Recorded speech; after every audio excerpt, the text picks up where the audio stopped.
Today I'm at our Westbourne Grove Gallery, along with our artistic director, Maeve Doyle.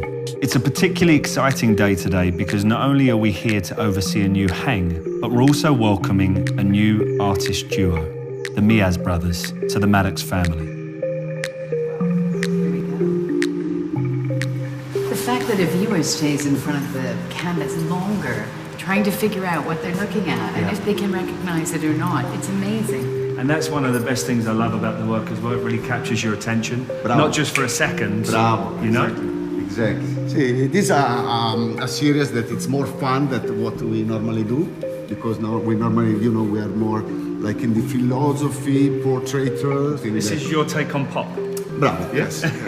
But seminal pieces in pop. So, for instance, an homage to Andy Warhol that's not a portrait of him. And so these are editions of 10 with 3 APs. Yes. Right? Well done, guys. And Beautiful for us, work. it's a real privilege to have your work in the gallery. Thank you. We're honoured. We too.